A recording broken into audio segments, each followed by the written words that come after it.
प्रतिनिधित्व प्रणालियां, हम पढ़ रहे थे प्रतिनिधित्व प्रणालियां। कौन सी प्रतिनिधित्व प्रणालियां? प्रतिनिधित्व प्रणालियां, इसमें हमने बहुमत प्रणाली, इसमें हमने बहुमत प्रणाली, पूर्ण बहुमत प्रणाली,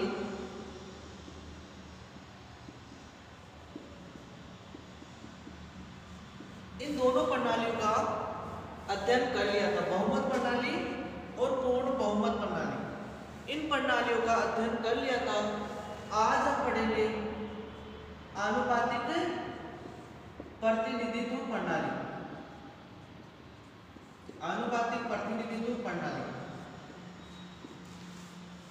एक बार इनके बारे में बता देता हूं। बहुमत प्रणाली, इसमें क्या होता है, जिसको ज्यादा वोट मिल गए, ज्यादा वोट मिल गए, वो क्या हो गया, विजेता घोषित हो गया।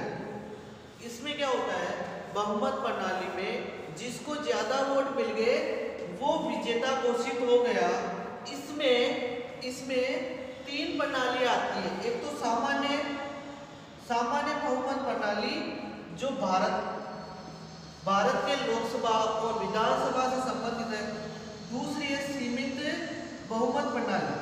ये कहाँ प्रचलित है, ये मेक्सिको में प्रचलित है। कहाँ पे, मेक्सिको में। एक है एकल असंक्रमणीय, एकल असंक्रमणीय, ये कहाँ प्रचलित है, ये प्रचलित है जापान में। यह कहाँ प्रचलित है, जापान में। जो ये सामान्य बहुमत प्रणाली है, इसका निर्वाचन क्षेत्र एकल निर्वाचन क्षेत्र होता है। इसमें एक व्यक्ति ही चुना जाता है उस निर्वाचन क्षेत्र से।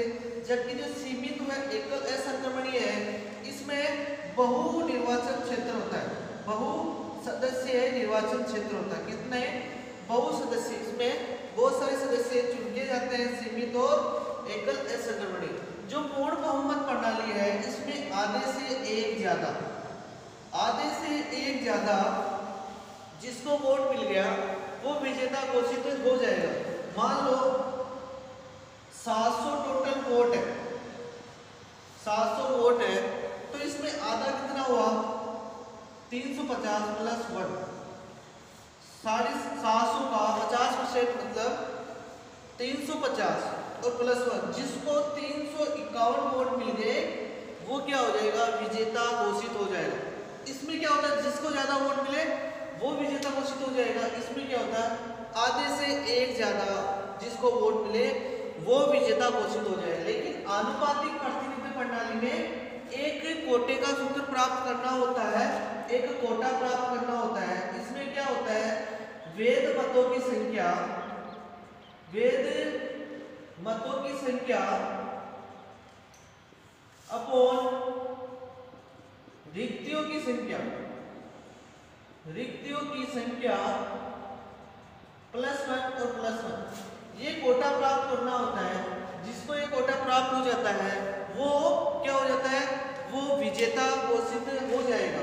इस बहुमत प्रणाली में सामान्य, सीमित और एकल असंक्रमणीय प्रणाली है, जबकि पूर्ण बहुमत में वैकल्पिक और द्वितीय मत प्रणाली थी। आज हम पढ़ेंगे आनुपातिक प्रतिनिधित्व प्रणाली।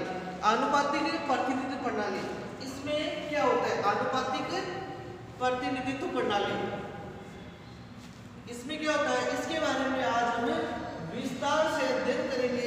आनुपातिक प्रतिनिधित्व प्रणाली ये क्या होती है, इसके बारे में हम आज अध्ययन करेंगे। आनुपातिक प्रतिनिधित्व प्रणाली, इसमें क्या होता है, आनुपातिक प्रतिनिधित्व प्रणाली ये एक बहुसदस्यीय निर्वाचन क्षेत्र पर आधारित है। कितने, बहुसदस्यीय निर्वाचन क्षेत्र पर। कौन से, बहुक्षेत्रीय निर्वाचन क्षेत्र पर आधारित है। ये बहुक्षेत्रीय निर्वाचन क्षेत्र पर आधारित है। यहाँ क्या होता है, बहुसदस्य, कौन से, बहुसदस्यीय निर्वाचन क्षेत्र पर आधारित है। ये बहुसदस्य, एक साथ बहुत सारे सदस्य इससे चुन के जाते हैं। बहुसदस्यीय निर्वाचन निर्वाचन क्षेत्र पर ये आधारित है। एक साथ बहुत सारे सदस्य चुन के जाते हैं। इसमें जीतने के लिए उम्मीदवार को क्या करना पड़ता है, इसमें जीतने के लिए उम्मीदवार को क्या करना पड़ता है, एक कोटा प्राप्त करना होता है। उस कोटे का सूत्र होता है वैध मतों की संख्या अपॉन रिक्तियों की संख्या +1। इस सूत्र को, जो सूत्र दिया था, इसको ड्रूप ने ये सूत्र दिया था। कौन सा? वैध मतों की संख्या अपॉन रिक्तियों की संख्या +1 और +1। ये सूत्र किसने दिया था? ड्रूप ने दिया था। इसीलिए इसको ड्रूप सूत्र भी कहा जाता है। कौन सा सूत्र? ड्रूप सूत्र भी कहा जाता है। और इसको सबसे पहले थॉमस हेयर ने विकसित किया। इसको सबसे पहले थॉमस हेयर ने विकसित किया। इसीलिए इस प्रणाली को थॉमस हेयर प्रणाली भी कहा जाता है। इस प्रणाली में सबसे पहले कार्ल आंद्रे ने 1855 में क्या किया? डेनमार्क में लागू किया। जो ये प्रणाली थी, इसको कहाँ? 1855 में कहाँ लागू किया? डेनमार्क में। कहाँ? डेनमार्क में इसको लागू किया। इस प्रणाली को किसने? कार्ल आंद्रे ने। किसने? कार्ल आंद्रे ने क्या किया? इसको लागू किया 1855 में। इसको डेनमार्क में लागू किया। इसीलिए इसको आंद्रे प्रणाली भी कहा जाता है। अब आनुपातिक प्रतिनिधित्व प्रणाली में, जो आनुपातिक प्रतिनिधित्व प्रणाली है, इसमें कितनी प्रणाली आती है, इसके बारे में अध्ययन करेंगे, विस्तार से अध्ययन करेंगे। आनुपातिक प्रतिनिधित्व प्रणाली में कौन कौन सी प्रणालियां आती है, इसके बारे में अध्ययन करेंगे। सबसे पहले है संचयी मत प्रणाली। कौन सी? संचयी मत प्रणाली। सबसे पहले है संचयी मत प्रणाली। इसमें क्या होता है? जो संचयी मत प्रणाली है, इसमें क्या होता है? इस प्रणाली में जो वोट देने वाले मतदाता होते हैं, अपने सभी वोट एक ही उम्मीदवार को दे सकते हैं। क्या कर सकते हैं? इसमें जो मतदाता होते हैं, अपने सभी वोट क्या करते हैं? अपने सभी वोट एक ही उम्मीदवार को दे सकते हैं। किसको? एक ही उम्मीदवार को दे सकते हैं। इसलिए क्या होता है, इसमें एक मतदाता अपने सारे वोट किसको दे सकते हैं? सभी वोट एक ही उम्मीदवार को दे सकते हैं। ये प्रणाली अफ्रीका के देशों में अपनाई जाती है। इसमें अफ्रीका के देशों में अपनाई जाती है। इसके बाद में एकल संक्रमणीय मत प्रणाली। इस एकल संक्रमणीय मत प्रणाली, इसके बारे में क्या? एकल संक्रमणीय मत प्रणाली। एकल संक्रमणीय मत प्रणाली। जो एकल संक्रमणीय मत प्रणाली होती है, इसमें क्या होता है? इसमें मतदाता वरीयता के आधार पर वोट देते हैं। यदि प्रथम दौर पे मतगणना में किसी भी उम्मीदवार को कोटा प्राप्त नहीं होता है, तो सबसे नीचे वाले स्थान वाले उम्मीदवार को क्या कर देते हैं? हटा दिया जाता है और उससे प्राप्त मतों को अन्य उम्मीदवार में बांट दिया जाता है।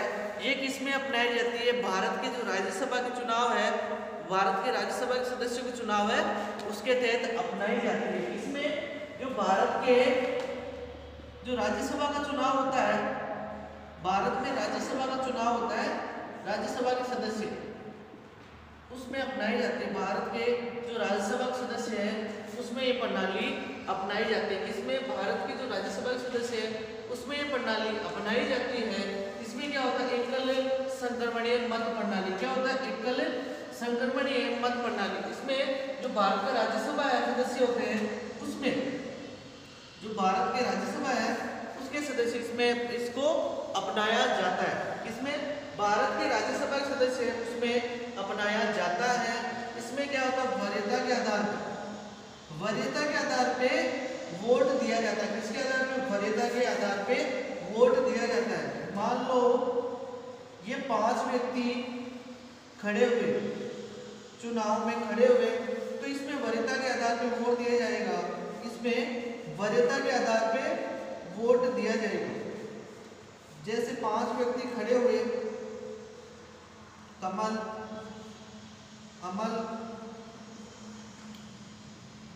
कमल और विकास, राहुल, ये 5 व्यक्ति खड़े हो गए चुनाव में। इसमें जो मतदाता है, ये मतदाता है, ये क्या करेंगे, ये वोट वरीयता के आधार पर देंगे। इसको ज़्यादा पसंद है उसको 1, उससे कम पसंद है उसको 2, उससे कम 3, उससे कम 4, उससे कम 5। इसी प्रकार दूसरा मतदाता भी इसी प्रकार वोट देगा। तो इस हिसाब से ये वरीयता के आधार पर वोट दिया जाता है। जो सर्वोच्च स्थान है एक, इसमें जो सबसे पहले वरीयता क्रम है एक, उसको ही गिना जाता है। अगर इसमें ये कोटा प्राप्त नहीं होता है, अगर ये कोटा प्राप्त नहीं होता है तो जो नीचे वाला है उसको हटा के बाकी उम्मीदवार में वोट बांट दिए जाते हैं। इसी के आधार पर कहा जाता है कि एकल संक्रमण मत प्रणाली है भारत के राज्यसभा में, किसमें, भारत के जो राज्यसभा सदस्य है इसमें ये प्रणाली अपनाई जाती है। इसमें भारत की जो राज्यसभा है उसमें ये प्रणाली अपनाई जाती है। इसमें भारत के राज्यसभा के चुनाव में ये प्रणाली अपनाई जाती है। इसके बाद में सूची प्रणाली, कौन सी, सूची प्रणाली। सूची प्रणाली में क्या होता है, सूची प्रणाली, इसमें क्या होता है, सूची प्रणाली, इसमें मतदाता दल के आधार पर मतदान करते हैं। किसके आधार पर, दल के आधार पर। ये प्रणाली अमेरिका के जो राष्ट्रपति चुनाव होते हैं, जो इजराइल के संसदीय चुनाव होते हैं, उसमें अपनाई जाती है। इसमें अमेरिका का जो राष्ट्रपति चुनाव है, अमेरिका का राष्ट्रपति, जो अमेरिका का राष्ट्रपति चुनाव होता है उसमें सूची प्रणाली अपनाई जाती है।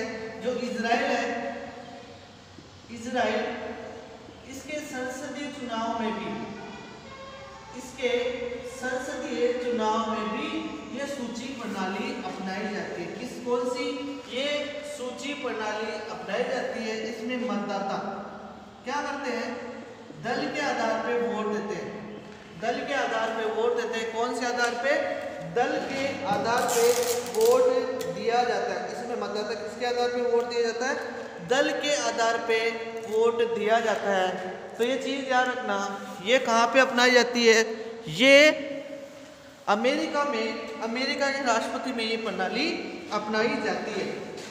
अमेरिका के जो राष्ट्रपति है उसमें ये सूची प्रणाली अपनाई जाती है। और इजराइल है, इजराइल, इजराइल, इजराइल के जो संसदीय चुनाव है उसमें भी ये प्रणाली अपनाई जाती है। इजराइल के जो संसदीय चुनाव है उसमें भी ये प्रणाली अपनाई जाती है। तो ये चीज़ें ध्यान रखना, कौन सी ये चीज़ें ध्यान रखना। उसके बाद में अन्य निर्वाचन प्रणालियाँ, अन्य प्रतिनिधित्व प्रणाली है, निर्वाचन प्रणालियाँ। इसमें प्रत्यक्ष, कौन सी, प्रत्यक्ष सांप्रदायिक प्रणाली, प्रत्यक्ष सांप्रदायिक प्रणाली। इसमें क्या होता है, जो प्रत्यक्ष सांप्रदायिक प्रणाली है इसमें क्या होता है कि इसमें सांप्रदायिक निर्वाचन प्रणाली में जिस आरक्षित वर्ग का उम्मीदवार होता है उसी आरक्षित वर्ग वोट दे सकते हैं। क्या, इसमें क्या होता है, जो उम्मीदवार होता है, जो उम्मीदवार जिस आरक्षित वर्ग का होता है, उम्मीदवार क्या, जिस आरक्षित वर्ग का होता है, वोट देने वाले भी उसी आरक्षित वर्ग के होते हैं, वोट भी उसी आरक्षित वर्ग के होते हैं, उसी आरक्षित वर्ग के होते हैं। इसमें क्या, उम्मीदवार जिस आरक्षित वर्ग के होते हैं, वोट देने वाले भी उसी आरक्षित वर्ग के होते हैं, वोट आरक्षित वर्ग के होते हैं, उसी आधार पे जो आरक्षित वर्ग है वो भी उसी आधार पे देते हैं। जैसे मान लो कोई मुस्लिम उम्मीदवार का कोई खड़ा हो गया तो इसको वोट देने वाले भी मुस्लिम ही होंगे, अन्य धर्म के लोग या अन्य वर्ग के लोग, आरक्षित वर्ग वोट नहीं दे सकते। ये कब अपनाई गई थी, सबसे पहले 1909 में, भारत में 1909 में अपनाई गई थी। इसमें क्या हुआ, संविधान सभा के चुनाव में भी इसी तहत अपनाई गई थी। सबसे पहले 1909 में अपनाई गई और जो संविधान सभा के चुनाव हुए उसी में भी ये प्रणाली अपनाई गई। तो इसके अलावा है संयुक्त निर्वाचन प्रणाली। इसके अलावा कौन सी है?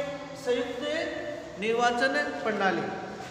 प्रत्येक सामुदायिक प्रणाली, इसमें तो उम्मीदवार भी उसी आरक्षित वर्ग का होगा और वोट देने वाले भी उसी आरक्षित वर्ग के होंगे।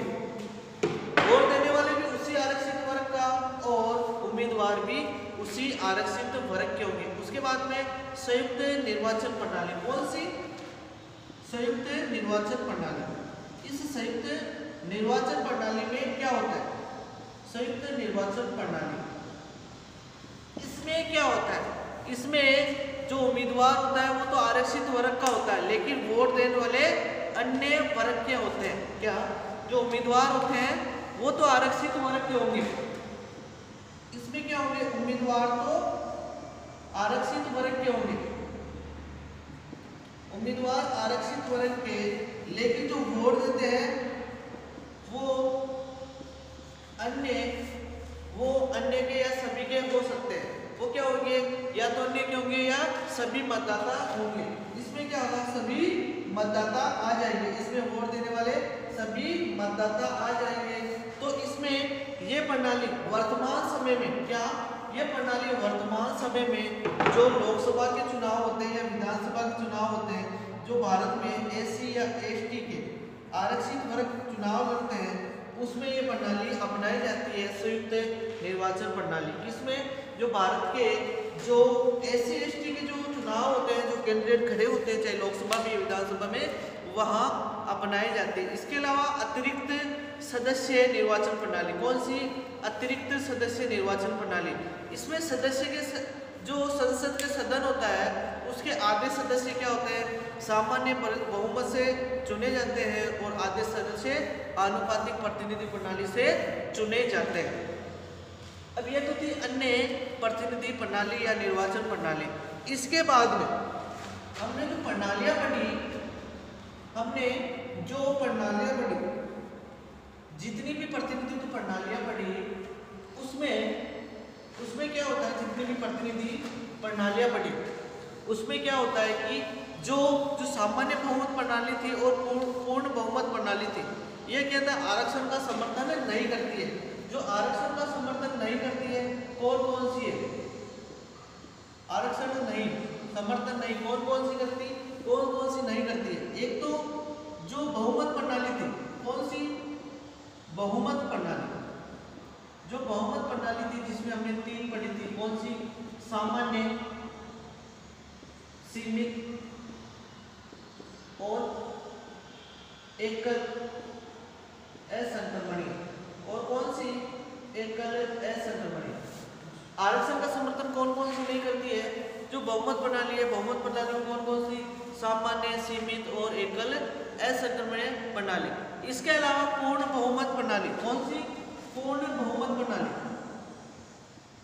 पूर्ण बहुमत प्रणाली कौन सी समर्थन करती है, कौन सी नहीं करती आरक्षण का?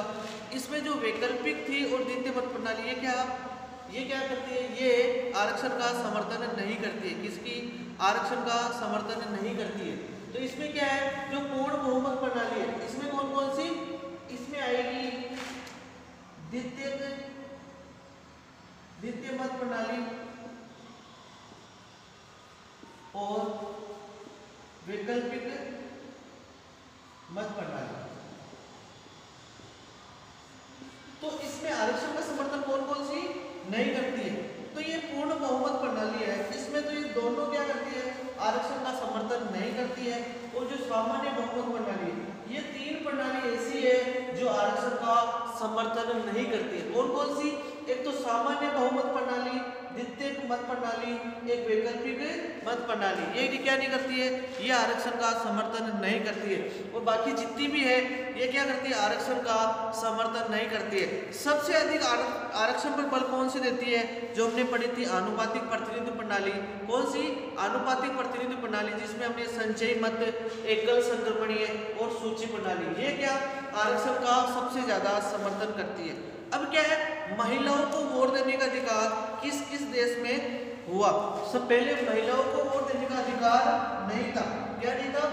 महिलाओं को वोट देने का अधिकार नहीं था। पहले महिलाएं वोट नहीं दे सकती थी, पहले केवल मेल या पुरुष भी वोट दे सकते थे, महिलाओं को वोट देने का अधिकार नहीं था। तो सबसे पहले न्यूजीलैंड में, फिर ऑस्ट्रेलिया में, फिनलैंड, अमेरिका, यूके अर्थात ब्रिटेन, सोवियत संघ, फ्रांस, भारत में 1950 से यूनान, स्विट्जरलैंड और दक्षिणी अफ्रीका। तो इन देशों में क्या हुआ, इन देशों को महिलाओं को वोट देने का अधिकार मिला। क्या मिला? महिलाओं को वोट देने का अधिकार मिला। तो ध्यान रखना, सबसे पहले न्यूजीलैंड में महिलाओं को वोट देने का अधिकार मिला। किसमें? न्यूजीलैंड में।